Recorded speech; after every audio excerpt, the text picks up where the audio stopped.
Assalamualaikum warahmatullahi wabarakatuh. Siswa-siswi MI Nurul Yakin, pada hari ini kita belajar masih menggunakan sistem online. Bapak harapkan kalian semua masih dalam keadaan kondisi sehat, rajin mencuci tangan, serta mematuhi protokol yang diberikan oleh pemerintah. Pada hari ini kita akan belajar mata pelajaran Sejarah Kebudayaan Islam atau SKI, yaitu dengan topik tentang dakwah Nabi Muhammad Shallallahu Alaihi Wasallam secara terang-terangan. Pada minggu yang lalu kita belajar materi tentang dakwah dan dakwah Nabi Muhammad Shallallahu Alaihi Wasallam secara sembunyi-sembunyi. Kali ini kita belajar dakwah Nabi Muhammad Shallallahu Alaihi Wasallam secara terang-terangan.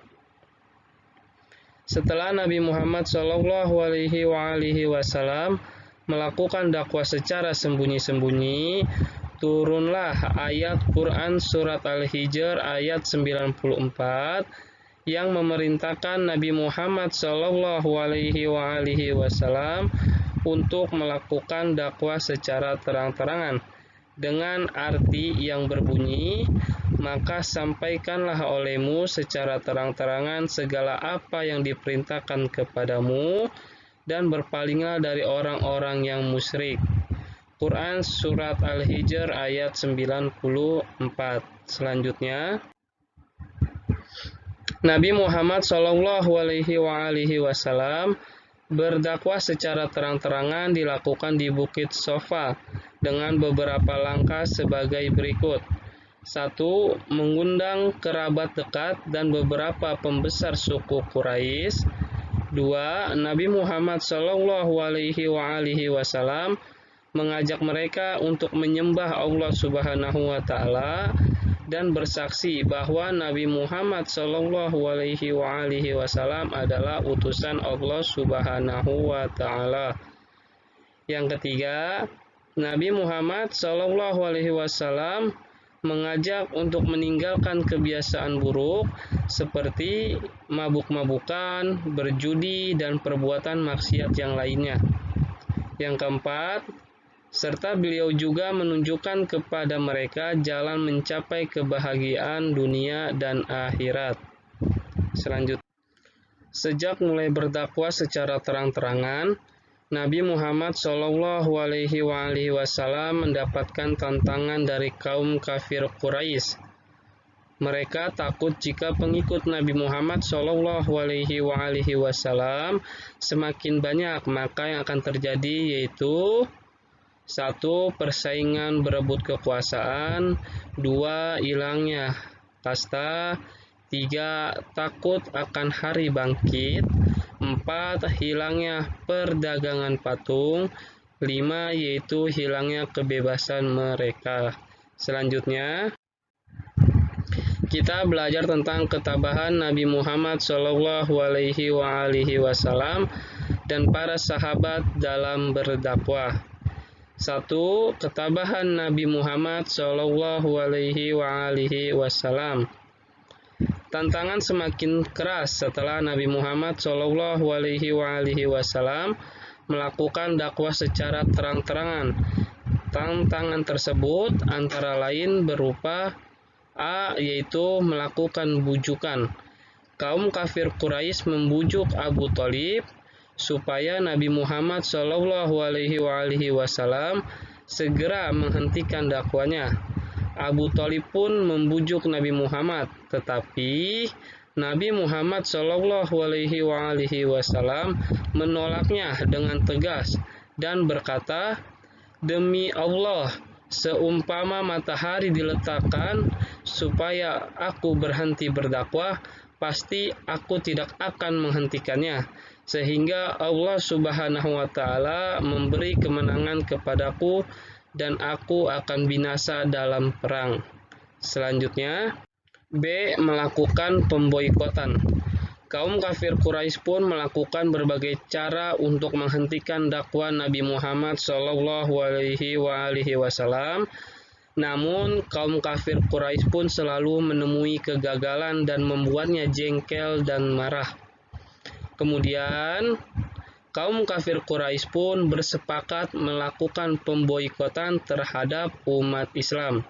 Akan tetapi keluarga Bani Hasyimlah yang selalu melindungi dakwah Nabi Muhammad SAW. Pemboikotan tersebut berisi yaitu 1. Tidak boleh mengadakan perdamaian, 2. Dilarang mengadakan transaksi jual beli, 3. Tidak diperbolehkan berbicara dan menjenguk orang sakit, 4. Umat Islam diasingkan dan diberi tempat tinggal di sisi utara kota Mekah. Selanjutnya, di antara ketabahan Nabi Muhammad SAW dalam berdakwah adalah sebagai berikut. A. Ketabahan atas bujukan Walid bin Mughirah. Walid bin Mughirah membawa seorang pemuda yang bernama Umarah bin Walid untuk menukarnya dengan Nabi Muhammad SAW, dan Walid bin Mughirah pun berkata kepada Abu Thalib, yaitu, ambillah pemuda ini menjadi anakmu, tetapi serahkanlah Muhammad kepada kami untuk kami bunuh. Dia telah menentang kami dan memecah belah kita. Selanjutnya,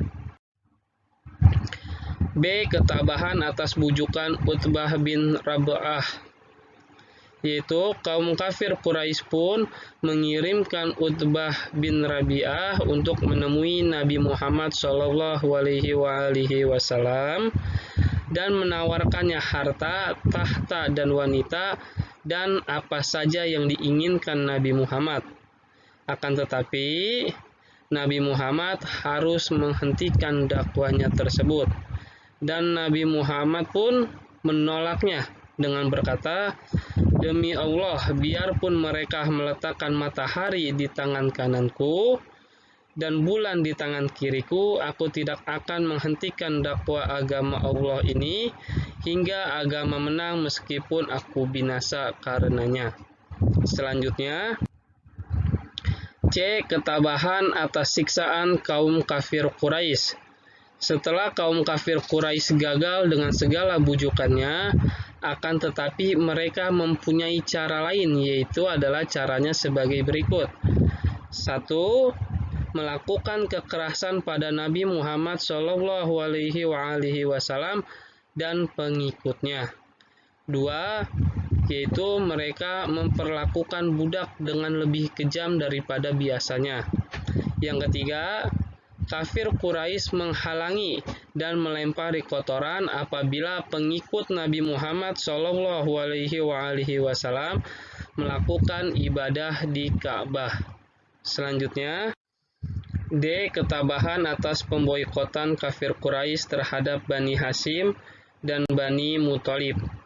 Di tengah kekejamannya kaum kafir Quraisy, terdapat 2 orang dengan julukan singa padang pasir, yaitu Hamzah bin Abdul Muthalib radhiyallahu anhu dan Umar bin Khattab memeluk agama Islam dan membuat kedudukan kaum muslimin menjadi lebih kuat. Akan tetapi, kaum kafir Quraisy berpendapat bahwa kuatnya kedudukan kaum muslimin itu karena perlindungan dari Bani Hasyim. Dan pada akhirnya kaum kafir Quraisy pun memboikot Bani Hasyim dimulai pada tahun ke-7 kenabian dan berlangsung selama 3 tahun lamanya. Dan pemboikotan tersebut berakhir pada saat perjanjian yang digantung di atas Ka'bah habis dimakan rayap. Selanjutnya, yaitu E. Ketabahan atas meninggalnya paman dan istri Nabi Muhammad SAW. Sebelum Bani Hasyim kembali ke Mekah, Abu Thalib meninggal dunia pada usia 87 tahun, kemudian disusul 3 hari, yaitu meninggalnya Khadijah radhiyallahu anhu, dan dalam peristiwa tersebut terjadi pada tahun ke-10 kenabian dan disebut juga yaitu Amul Huzni atau disebut yaitu tahun kesedihan.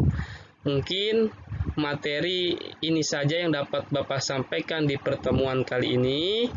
Untuk materi ini akan diupload beserta tugas di Google Classroom, dan minggu depan kita akan membahas materi selanjutnya. Wassalamualaikum warahmatullahi wabarakatuh.